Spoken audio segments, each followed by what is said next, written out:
Sierra Leone is last of 10, facing a lot of traffic to deal with onto the far turn. Boot to Cachet has made the top clear, leads at a length against the rail. Diddy a second by ahead. Caitlin, her greatness, the leader. Caitlin, her greatness, leads at a length and a half as they go to the far turn, oversubscribed. His second and a half length. She feels pretty, third to the inside, pounces a wide fourth to the turn. War Campaign draws within a half length of the lead. Now matching strides, Kings Barnes moves up behind him on the outside. Epic Ride swings wide, just a touch between horses. Doorknock has to shift lanes along with Sierra Leone. Boot to Cachet still has the lead. Didia, English Rose toward the inside. She feels pretty, has the lead in the final furlong. Kings Barnes in front. Final furlong of the Ben Ally Stakes. Boot to Cachet, 25-1 upset under Frankie Dettori. Sierra Leone comes forward for the lead in deep stretch and wins the Toyota Bluegrass. She feels pretty, a dominating performance. And good evening, everyone, for the final time of the 2025 Spring Meet at Keeneland. I'm Jeremy Plonk. Let's get set for the look ahead for Friday, April the 25th. Day 15 of 15. We've got 10 races lined up for you on closing day. The rains kind of came in after the card today. We anticipated some rain coming in this afternoon in Lexington. It got pushed back a little bit, arrived as the card completed today. We could get some more rain tomorrow, so we'll stay loose with the conditions for the final day of racing. But unless we get a major downpour, I don't think we're coming off the turf, something like that. So let's handicap like we'll be on the grass tomorrow. Maybe the main track will have some moisture to it and be an off track, but we'll judge that when we get to it tomorrow. Of course, get all your updated scratches and changes at Keeneland.com and follow at Keeneland Racing on X to get the updates tomorrow. And of course, the Keeneland Today program at 11:30 a.m. Eastern with Scott and Gabby each day will set you up for the race day with the conditions there on the ground at Keeneland for the final day of racing. What a race we have for leading trainer. 3 trainers are deadlocked at 9. None of them won today. They are Brendan Walsh, Wesley Ward, Brad Cox, and they each have 3 starters on the card on closing day. It's going to come down to the close, and who would have thought Brendan Walsh would be in there with the volume and the power of the barns and the kind of horses they have eligible to run here at Keeneland, especially with the baby races. You know Wesley Ward's going to be right in that mix. Brad Cox, you know he's going to be there at the top of the standings every single year. Brendan Walsh, kind of the story of the meet to me with his 9 victories. As for leading jockey, what a day today for Flavian Pratt. He won 3 real early in the card. He ended up with that riding hat trick to bring him to 18 wins on the meet. Luis Saez added the finale for the 5th time in the last 6 cards. Mr. Closeout, Luis Saez, he had 1 win on the card with that one to draw even. So Pratt and Saez are tied with 18 wins apiece going in to the final day of racing. 17 wins for Jose Ortiz, who I predicted would win the riding title at the beginning of the meet. He's won back with 1 victory today. Irad Ortiz was shut out for the 2nd day in a row. He's got 15, so he's 3 behind, but we've seen some big days in the past. If Irad throws a 4 or 5 spot up there today, on Friday, nobody will be shocked, but he's going to need a huge day in order to take this title. We had 4 key plays on the Thursday card today. We got 1 of them home, and then 3 of them ran second, 2 at really nice prices. Just couldn't get over the top, and we needed a day like that today. So let's get optimistic. Hopefully that we're nibbling around the edges and we have a breakout day here as we head towards Kentucky Derby season. Again, final day of racing at Keeneland coming up with a 10-race card, first post at 1 o'clock. Let's show you how it lines up with a snapshot of the card. Feature races, the Bewitched Stakes. It'll go as race number 8 on the program. There are no carryovers going into the final day of racing. We do have a pick 6, a $1 pick 6 minimum beginning in race number 5. Keeneland Turf Pick 3 will also start in that 5th race. It'll include the Bewitched Stakes in race 8, and it'll include the Swan Song in race number 10. So 5, 8, and 10 for the Keeneland Turf Pick 3. Traditional lineup of pick 5s, first 5 on the card, last 5 on the card. And the pick 4s, the early pick 4 will be races 2 through 5, and then the final 4 races on the card, those being 7 through 10. Don't forget those 15% low takeout daily doubles, rolling pick 3s on every race on the program. Stakes action here to wrap things up. We go 1.5 miles on the turf in the Bewitched Stakes. That'll be the main event on the card in race number 8. If you downloaded the early edition of the picks that were posted at Keeneland.com and the Handicappers Consensus, there was an error in the upload there. Forever After All would be my top choice in there, and I have it corrected for the graphics tonight. But if you happen to go in there, say yesterday when we posted the early picks ahead of time, there was a correction, and I want to make sure that you get Forever After All will be the top choice for me in race number 8. And we'll go through each one of the races beginning now. Let's go to the opener on this Friday card. Here are the picks I'm talking about from Keeneland.com and the Handicappers Consensus. I'm going to start things off with number 3, Day Dawning, as my top choice in here. This one is by Classic Empire, a horse who was a Grade 1 winner over the track here at Keeneland back in his 2-year-old season. You remember him winning the Breeders' Futurity.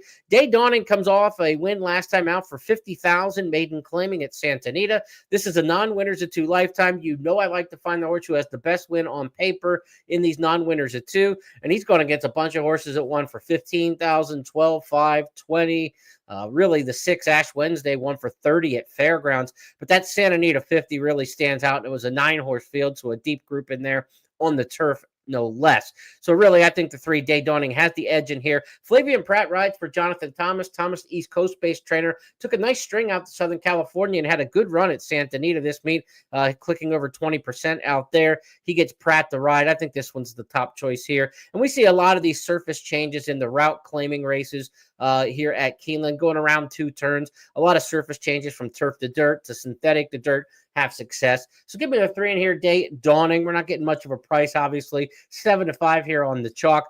The 6 Ash Wednesday for Paul McGee. McGee's had 2 winners in the last couple of days, including one of our best bets on the card today.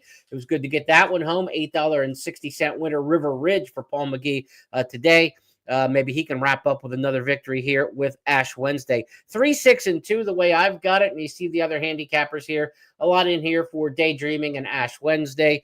The 7, Tavria, also gets the top pick in here from Kim for trainer Ian Wilkes. But 3, 6, 2, the way I've got them lined up in race number 1. And I would use both. I would use the 3 and the 6, looking at multi-race wagers, starting things off in the pick 5. Not a big price, though, 7-5. I think most of my key plays come up a little bit later in the card. As you saw when I went to the snapshot, and we'll go back to it now as we hit the second race on the card. Key plays for me are in races 5, 6, and 9. So back half of the program, feel a little bit better about the gambling.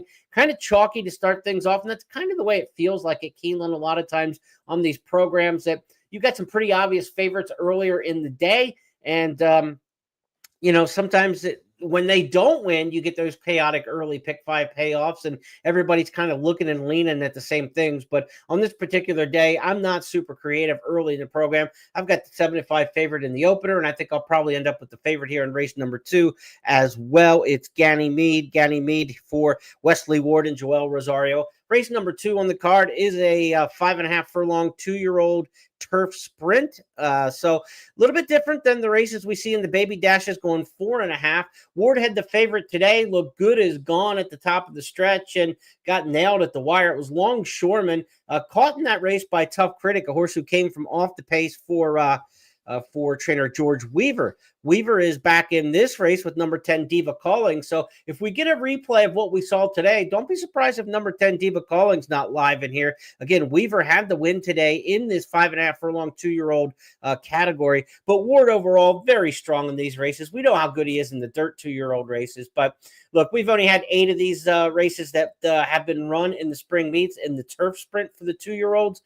5 winning favorites in there. Wesley Ward has won 5 of the 8 races. So he's the guy here with the 2-year-olds. I would suspect that he's got a shot in here to notch another one with Ganymede. I almost took number 5 Munchkin on top, though. I like the work pattern for this one by a win early sire in Midshipman. Good pedigree, the damn Glinda. This is Jose D'Angelo, who can get a good young turf sprinter out of the blocks. And Munchkin gets a beautiful post position under Luis Saez. Post 3, 4, and 5. You know I love the power post and the prices that they can sometimes bring in these races in the turf sprint ranks. So I will not single Ward because, I like the 5 in this spot as well. So I'm going to go too deep in here with the 8-5 The 2, Nanina, a first-time starter for Brad Cox by No Nay Never. A lot of turf sprint sire power there. This one trained at Payson Park and comes up first time. Typically, like we see with all the 2-year-olds, the horses who have the works at Keeneland have fared better, but we have seen 2 this meet, including the winner today on the turf for George Weaver that came up from Florida. We had that one opening day also that came up from Florida for Patrick Biancone and one in the 2-year-old ranks that didn't have a local workout. But far and away, about 90% on average over the years, you want to have a Keeneland workout here to win these 2-year-old spring races. So number 5, Munchkin, I kind of almost pulled the trigger there and went back to Word. But I'm going to use both 8 and 5 as my top 2 here in race number 2. Let's proceed now to the 3rd race on the card. We'll leave it right here with the handicapper selectors box as we go to this maiden claiming $40,000 race here. Favorites are 4 for 13 in the maiden claimers at the current meet. The fairgrounds horses have done pretty well, winning 6 of those, but we don't get any fairgrounds love here in this 3rd race. Pretty much everybody's from Turfway in one form or another. Vicky Rose comes in off a race at Mahoning Valley, but winnered at Turfway and ran there in January and was kind of stationed in Lexington here at the Thoroughbred Center throughout the course of the winter. But I'm going with number 6, Toxic Love in this particular spot, 5-2 in the morning line. It's Brendan Walsh. Maybe Ward wins race number 2 and takes the lead in the trainer standings, and then we come back in race number 3 and we can get an answer from Brendan Walsh. This horse was bet to 3-1 in the career debut, was kind of all screwed up going into the gate and coming out of the gate. Still ran a decent 4th when backed in there. There was only 6 in the field, but this was a troubled trip for sure. Draw a line through it. Number 6, Toxic Love, Irad Ortiz, Brendan Walsh. I'm going to take this one, dropping in for the maiden 40 tag now, coming out of that maiden special. Some of these have already appeared. One of these has already appeared splendid for a couple claiming tags throughout the career. First-time starters, generally not the way I want to go in these particular races. We've had 45 maiden claiming races at 6 furlong sprints in spring meets in the past. Out of those 45, only 7 won by first-time starters. So I want to give the experienced horses the edge in here. Toxic Love going to be my top choice in here. Number 2, Scythia, the horse who's second choice in here for me. You don't see a Rusty Arnold get Jose Ortiz very often, but they've got a nice percentage, 3 for 8, when they do so. At Keeneland. So the 2's one to consider in here. But I'm going to single the 6, Toxic Love. I think this is a spot where in the opener, I want to go too deep. In the second, I want to go too deep. Maybe we can beat one of those 2 favorites in the first. But the favorite I want to rely on is probably the one that people won't trust as much. So we're kind of zigging when they're zagging, and that's the way you get a better payoff. I'm going to settle in on here on Toxic Love, the 6, and trust what Brendan Walsh has been doing all meet long and Irad Ortiz. So give me the 6 here in race number 3. 6-2 exactly the way we'll line it up in the 3rd race. Moving along now to race number 4 on this 10-race card for Friday. No new wagers kicking off here in the 4th race. And this is a really difficult race to fully trust.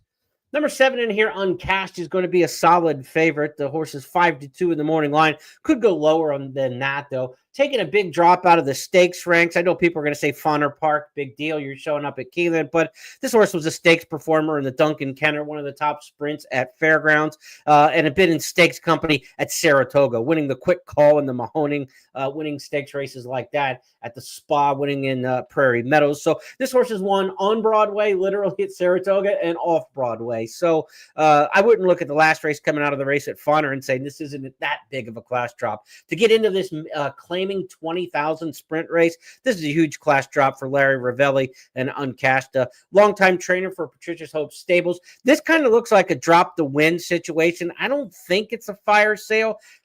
He's teamed up with Rodriguez in the saddle a couple times here over the years.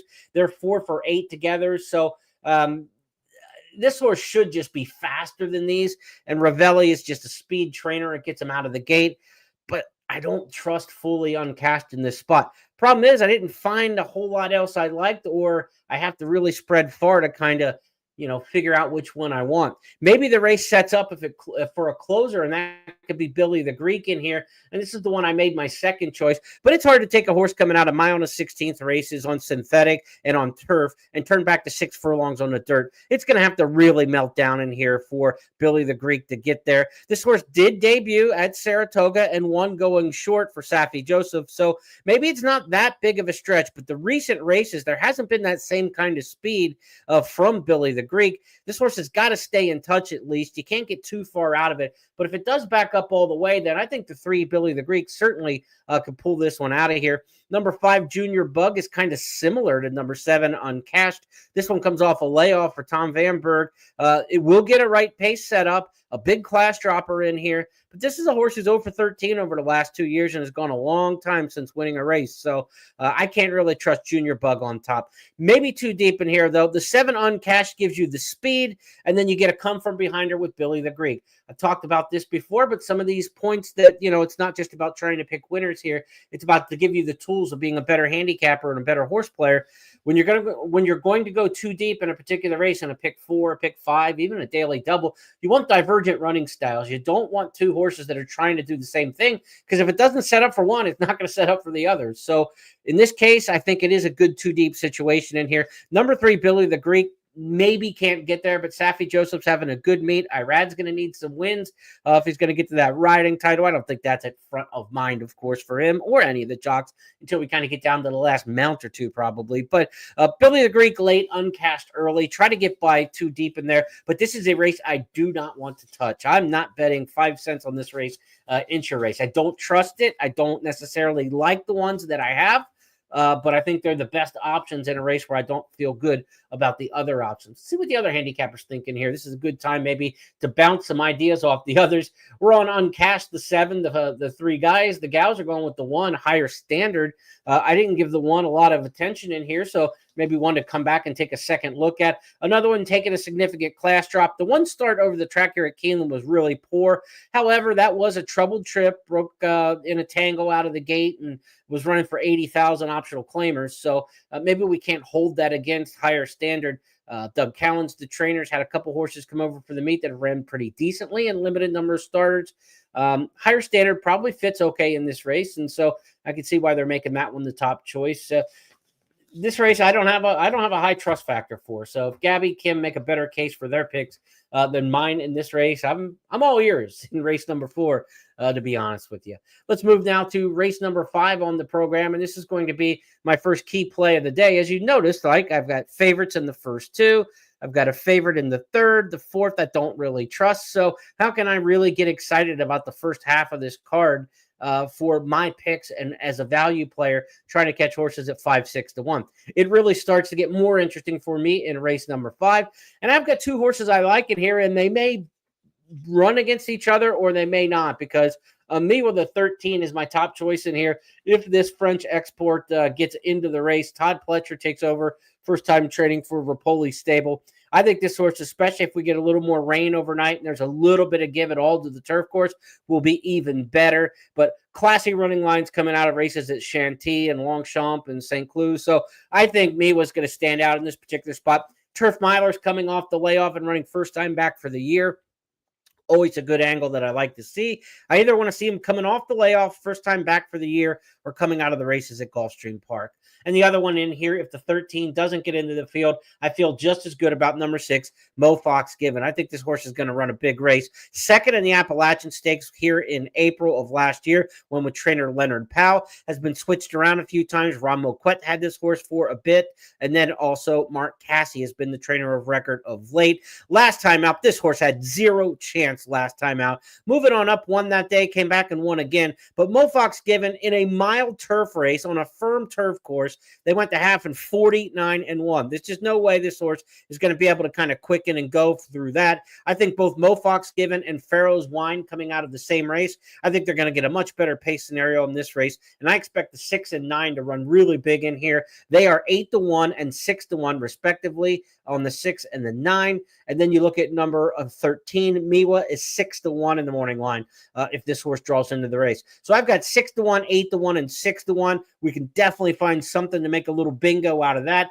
I want to mix those horses up in some exactas, of course, and playing intra race. Some tries, take one of them on top. If Miwa draws into the race, something like 13 over 6-9 overall, 13 overall over 6-9, and try to get that key on top and 2 horses that we really find reliable at mid-range prices, potentially the 6 and the 9, to get in there for the exotics. Others you might consider in here, a well-drawn number 3, She's a Tempest, after drawing outside post in the last couple down at Gulfstream.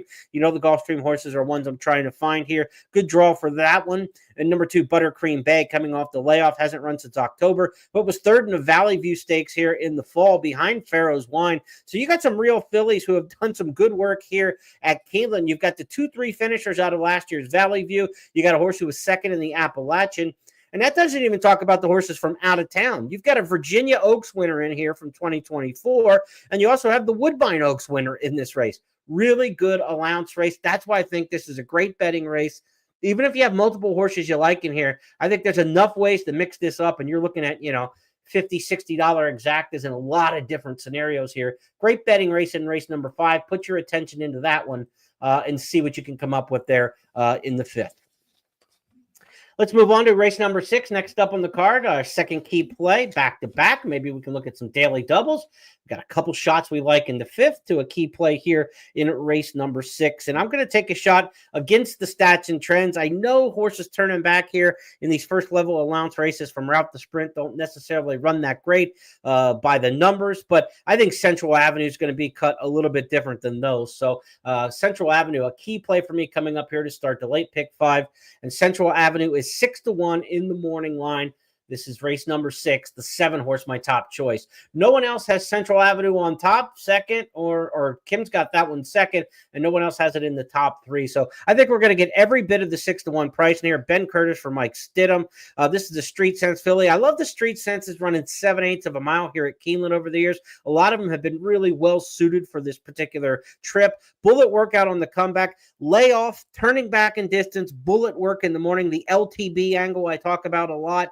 Central Avenue has that. Off the layoff, hasn't run since Saratoga last August. Turning back in distance, been running long, now goes back to 7/8 of a mile around one turn. And can you be sharp enough to win turning back in distance? The bullet workout says yes. So LTB, layoff, turn back, bullet, it's all there for Central Avenue. The stats say you don't turn back and win these kind of races, but I'm going with this one.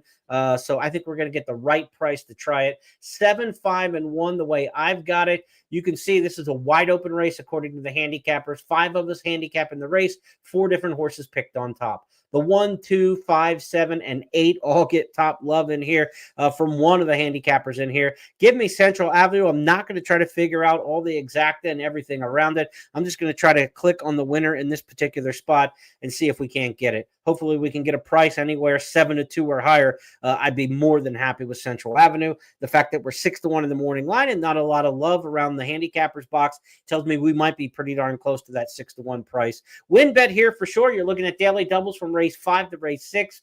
13, 6, 9 over the 7. Looking at daily doubles there from race 5 to 6. Certainly something we could get excited about. And then also some doubles from race 6 into race 6 into race number 7. Putting Central Avenue on top of horses that you may like in the 7th race. Let's get to that 7th race next on the card. It's a maiden special, 6 furlongs in here. Some very interesting first-time starters and rookies in this particular spot. So the trust levels maybe not quite as high, in tune as much with some of these older first-time starters and these kind of horses that I haven't seen in the morning. So these aren't my wheelhouse kind of races a lot of times. Pick 4 starts in here. I'm going to want to get a handful of horses in here to feel good about the certainty. We did have a first-time starter we leaned on pretty hard today on a pedigree play. That one ran really well. Me and Molly McGeehan got beat by the favorite who had some experience after a stretch-long duel. That was that kind of day today, but that was a first-timer that we liked a lot based on the pedigree. In terms of this race, no strong pedigree plays to kind of try to, suss out some value for me in this race. So we're kind of taking this one off of connections, workout patterns, things like that. And I went with Life's Reward on top. Brad Cox has this one. First-time starter with Flavian Pratt aboard. Bullet workout at Payson Park. Doesn't have a work over the track here at Keeneland, though. So not an overwhelming confidence with this particular one. Life's Reward is picked on top by Gabby and Scott as well. three handicappers with the same horse on top, probably going to be on the shorter side of prices, 5-2 in the morning line. Maybe we're all defaulting there. The 4, Don't Worry About Nothing, is Wesley Ward. So you got Brad Cox and Wesley Ward in this race. We could be coming down to the trainer's title with these two guys who come in today with 9 wins and get the race number 7 on this 10-race card. And they've got a head-to-head matchup here. Life's Reward with Pratt. Don't Worry About Nothing with Irad. Those two guys could be battling it out too for a title. So it could be very interesting in that respect. But from a gambling aspect, I don't have a real strong feel about this one. Liam's Lagoon, the 10, John Ortiz has had a pretty good meet at the start. Some of his horses have kind of tailed off a little bit here towards the end of the meet, but in general, they've run very, very well. So if Liam's Lagoon is ready to run, it won't be a shock there first time out. Trainer stats are decent. He wins about 1 out of 8 with first-time starters, 12%. So probably get by this race by just going with the top 2. Go with Ward, go with Cox, figure one of those 2, get to the church on time in here. The 1, El Cavallino, is a first-time starter for Mike Maker. He's about a 10% winner with the first-timers. Some okay workouts for that one, working at Churchill Downs and the Churchill Downs Training Center prior to that during the winter. So this one didn't get out of Kentucky or during the winter and go south with Maker. Maybe they're saving for the end of the meet here at Keeneland. Keep an eye on the tote board. You get Luis Saez riding in here. From the rail, you're going to have to pop and get out of there. Not the best post position for a first-time starter, but if you're fast, it's a good post position. We'll find out if Il Cavallino is. 7, 4, 10, and 1, I think, are all interesting in this particular spot in the race number 7, but probably just try to get by with the 7 and the 4. And this is a race, again, where I'm not going to get very interested in betting from a gambling standpoint. But from a daily double standpoint, we love Central Avenue in race number 6. So we can play the double Central Avenue at a fair price, 5, 6 to 1 to several horses in this particular race. And then we don't have to knuckle down and necessarily worry about who the top choice has to be. But 7, 4, 10, 1, but 7, 4 probably the best way to go if you're playing pick 4, pick 5, and pick 6, but not overly created. It's Ward and Cox. To the 8th race we go next up on the program, and it is our featured race, the Bewitched Stakes, presented by the Keeneland Sales. Grade 3 company here, a purse of $350,000. Big pot for a Grade 3. 1.5 miles on the turf, and the Bewitched Stakes is a race for the fillies and mares here. It's part of the Keeneland Turf Pick 3. The Turf Pick 3 is 5, 8, and 10 on the card, so this is the middle leg of the Keeneland Turf Pick 3. In race number 5, we talked about the 13 meets given in the 9 Pharaoh's Wine. 3 of them potentially to use there in race number 5. As we get to the 8th race and we talk about the Keeneland Turf Pick 3 and the Bewitched Stakes, where do we want to go in this particular spot? Well, I ended up with number 3 in here, Forever After All. This is a mare now, age 6, who ran in the Dowager Stakes in the fall, ran second, beating a nose at 18 to 1. The Dowager Stakes is kind of the sister race in the fall meet to the Bewitched Stakes, 1.5 miles on the grass. Last time out in the Very One Stakes at Gulfstream Park, 1 mile and 3/8 there, just a terribly slow pace, 6 and 116, the mile and 39 and 1. Really didn't have much of a chance from coming well off the pace. Beach Bomb won that race, came right back and won. Forever After All ended up 5th in that race, beating a length and 3/4. Now you get Irad Ortiz for the first time aboard, a more aggressive jock perhaps than Tyler on the grass, and Brendan Walsh. This could be the one that puts Brendan Walsh over the top in winning the training title. We get to this race and Walsh gets it. It'll be a very happy winner's circle, I'm sure, for all involved. Forever After All, a slight choice in here over Immensitude. They come out of the same race. Bill Mott won this race 3 years running in 2021, 2022, and 2023 when he had the superstar elder mare on the grass, Warlike Goddess. Immensitude doesn't have her kind of resume, but she's turned out to be a pretty good export as well. Since coming over to Mott from France, she's run here at Keeneland once. That was back in the spring meet last year and ran 3rd, but she stepped up in class in recent efforts, and she's always right there, 2nd, 3rd, 4th from Kentucky Downs to Aqueduct to Gulfstream. She takes her course with her.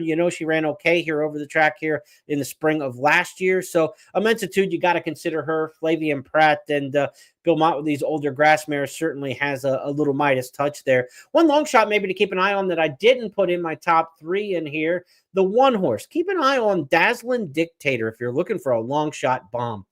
We said about it coming into this weekend, and we mentioned it before the card today. Trainer Rudy Brisset has had a really good run on the last week of the meet in the spring meets here over the last 4 years. And so kind of keep an eye out for his horses this week, we were saying, and he popped another winner today. He's had a really good run. Watch out for Dazzling Dictator here for the Brisset Barn. It's had a good meet, typically has something for the end of the meet. And this being a stake spot, it's not like you kind of save a horse for a stakes. You know where the stakes are when they're in the condition book, obviously. Some of the other horses you might not know if you want to run earlier in the meet or later in the meet. But Dazzling Dictator, a long shot in here. Maybe you want to keep an eye on for a little bit of a price. Field of 9 in here. If you're looking to play the exotics, maybe work the 1 in just a bit. 3 and 2, though, I think are the top 2 in here. Christophe Clement's also got the 7 Eternal Silence and the 9 You Know Nothing, 2 for Clement.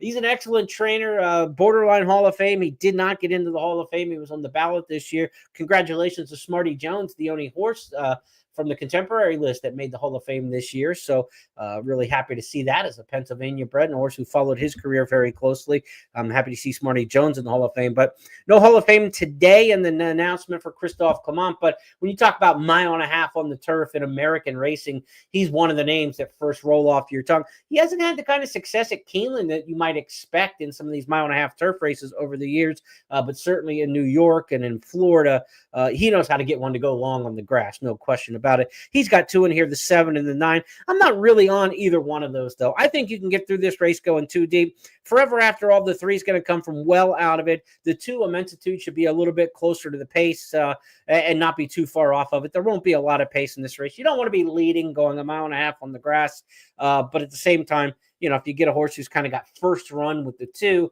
and then the deep close with the 3, I think you got this race covered pretty good in here. So Forever After All, my top choice in here. And maybe that puts Brendan Walsh on top of the trainer standings in race number 8. 2 races to go for the spring meet. Let's go to race number 9 next up. Race number 9's got my 3rd and final key play of the day.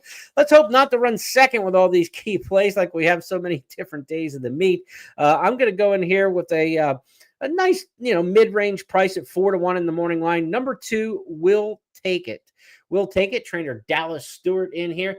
Now, this is a race that's got horses that really have some credentials. You've got Unmatched Wisdom. Horse won the Curlin Stakes, a local prep for the Travers at Saratoga last year. But we haven't seen Unmatched Wisdom for Chad Brown since last year's Pennsylvania Derby. You got W&L in there, who won the Remsen Stakes, one of the top 2-year-old races in the country back in 2022. Now age 5. We haven't seen that one since last year Derby week at Churchill Downs right after the Derby. So W&L is another one who's a question mark and shows up with a new trainer in Bill Mott. The one thing we do know, though, is number 2, Will Take It, is the now horse. Those other horses were yesterday. Will they be now? We're not sure. Will Take It, though, has come to trainer Dallas Stewart 3 starts back. He's got 2 wins and a good second-place finish from those. I love the post position here for the Tapit Colt. A mile and an 1/8. This horse should have no trouble, I think, with the distance, the way he's finished up well on the back end of his races since coming to the new barn. Going to save all the ground. Brian Hernandez Jr., he's going to save every inch. I think this is a really, really good fit. Unmatched Wisdom can kind of leave from the inside under Pratt. We'll take it and we'll go right to the fence and save every inch of ground. Give me the now horse in here, 4-1 in the morning line. And I think maybe we'll get that kind of price because you got those other horses with name and reputation. And obviously Brown's horse, Unmatched Wisdom, is certainly going to get bet in here. And that's a good thing if you're going to try to beat him. As for the other handicappers in this spot, Unmatched Wisdom picked on top by 3 of the 5 handicappers. And then W&L picked on top by Gabby Gaudet as one of the others. So, look, everybody's going to be kind of around that 1-9, 1-9, 1-9 thought. Bourbon Resolve the 3 getting a little bit of love as well. But that's why I think we can sneak through the cracks here. 4-1 in the morning line in a 9-horse field. And maybe we get even a little bit more than that. If that's the case, I'll be happy to jump in on Will Take It. I've got a 2, 9, 1, and then 3 Bourbon Resolve as my 4th choice in here. But how about a gutsy single here in the pick 4, pick 5, and pick 6? Because so many people are going to be jumping in on the name horses, the 1 and the 9. You can get a lot of separation, and that gives you a chance to play multiple tickets for the same value. That gives you a chance to save money on your budget if you want to play a smaller ticket amount. I'm going to single in here with number 2, Will Take It, race number 9, my final key play of the spring meet. All right, let's go to the final race on the card. Race number 10 is a mile and a 16th maiden special weight in here. This is one where the also eligibles look really good to me, so we're going to have to wait for scratches and changes to kind of really suss out this race exactly. But I'll give you the series of horses in here I'm looking at in race number 10, starting to the outside with the potential also eligible horses. Toyota Super High Five, Keeneland Turf Pick 3, part of this 10th and final race. And to the selections we go. Vivaldi, the 13, is going to be my top choice in here. This is Chad Brown, Flavian Pratt, a horse who, as a 2-year-old back in 2023, ran a good race over the turf here, came flying with no pace help, then was laid up for a year and a half, came back at Tampa and ran a good second, first time back for Brown. Second off the layoff, Flavian Pratt. It'll be a wide draw in here if Vivaldi can get in, but I like this horse. This looks like a good form cycle to me. Improved nicely from the first to the second start. I thought if we see that same kind of improvement, second start of the form cycle, you could see Vivaldi in the winner's circle if fortunate enough to draw into the field. The 15, Sully, is another one with Pratt named off the also eligible list. This is a Peter Urton trainee, was in Southern California, has been in Kentucky for the last couple starts, good second at Churchill, fourth at Turfway last time out. You say, well, he should have graduated at 8-5 at Turfway, but that was the first try on the synthetic. This horse gets a mile and a 16th on the turf, should be forwardly placed throughout. I think the 15 Sully will be part of this mix if able to draw into the field. If neither of them get there, how about the 11 Samud? Could be Brendan Walsh in the nightcap. Brendan Walsh will face Brad Cox in the finale. This could come down to the final race of the meet for leading trainer. Cox has the 7 in here, Tickled Quist. So 7 for Brad Cox, the 11 Samud for Brendan Walsh, and it could come down to this. I thought Samud looked better of the two, maybe on paper in terms of getting value. This horse is, though, an absolute regal blue blood, and the way Walsh's horses are being bet and the way they've run, maybe it'll be an underlay compared to Tickled Quist. But Tickled Quist for Brad Cox is coming off a couple seconds at the fairgrounds on the grass. The Turfway form for Samud is what I'm hoping gets us a little bit bigger price. But he is by Kitten's Joy out of the Breeders' Cup Filly and Mare Turf winner, La Hudud, who was a Shadwell stable runner for Kieran McLaughlin back in the day. So Brendan Walsh teaming up here with Jose Ortiz. I like Samud amongst the horses in the main body of field. The 7 Tickled Quist next behind that one. And finally, Sweet Freedom, the 2 for Robbie Medina. I don't know if this horse is going to win, but I think Sweet Freedom's one you might want to look at for your tries and supers.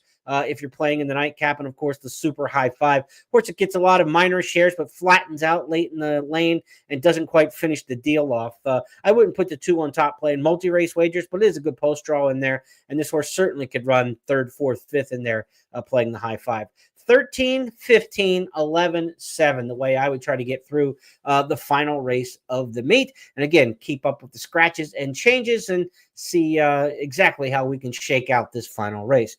Also, I'll have an update tomorrow after those scratches and changes for closing day on my Substack. If you want to sign up for that, still another day to do so. And you can sign up for it anytime if you don't get around to it now. But jeremyplonk.substack.com, free publishing service. Get handicapping information sent to you every day of the Keeneland meet. My Countdown to the Crown scouting report that comes out every Friday, leading all the way through the Triple Crown, through the Belmont Stakes. So still several editions, including the Big Derby edition of Countdown to the Crown, to come out next week. Tomorrow's edition is the historical comparables for Countdown to the Crown. You'll get that sent to your email inbox through Substack as well. So be sure to sign up for that. The Keeneland information generally goes out after scratches and changes during the 11 o'clock hour. If you sign up after that, you won't get the Keeneland stuff for tomorrow. So be sure to jump on that now. Also, like we mentioned at the top of the show, Luis Saez has closed out a card, winning 5 of the last 6 programs' final race here at Keeneland, including today. So if you need a winner in the nightcap, my picks aren't doing any good, go to Luis Saez. He is riding number 3, Sardis, in the finale. A horse I did not use in my selections, but maybe we'll work this one back in. Sardis is a horse who's had 10 shots to break the maiden. One that kind of underneath, like we talked about, the 2 Sweet Freedom could be part of the Try and Super and the Super High Five, but not one I would necessarily put on top to win. But I don't know. Sardis has a much better post draw than the last couple, comes from Gulfstream, and Saez can't lose the last race. I think we need to add Sardis back into our mix if you're going deep enough in race number 10. I want to thank everybody for joining us over the course of these 15 programs. Remember, we started off with 8 crazy nights in a row, starting at Keeneland after the delay of opening weekend. So I appreciate you sticking with me through the good nights and the bad nights. And we'll be back and do it again, hopefully in the fall. This is my 34th consecutive meet working with Keeneland. Very proud of that fact, and it's a privilege to do so for such a respected organization. And honestly, it's a very fun track to handicap, and I enjoy doing it. But hopefully you enjoyed all the hard work we put into it during the course of this meet. I'll be back tomorrow around 12 o'clock, between 12 and 12:30, with a final look on social media at Keeneland Racing and at Horse Player Now on X for that card with any updated changes. And keep an eye on the skies and all the weather. On behalf of everybody with Keeneland, we appreciate you joining us for the Keeneland Look Ahead all season. Have a great Friday, everybody, and good luck in this year's Kentucky Derby.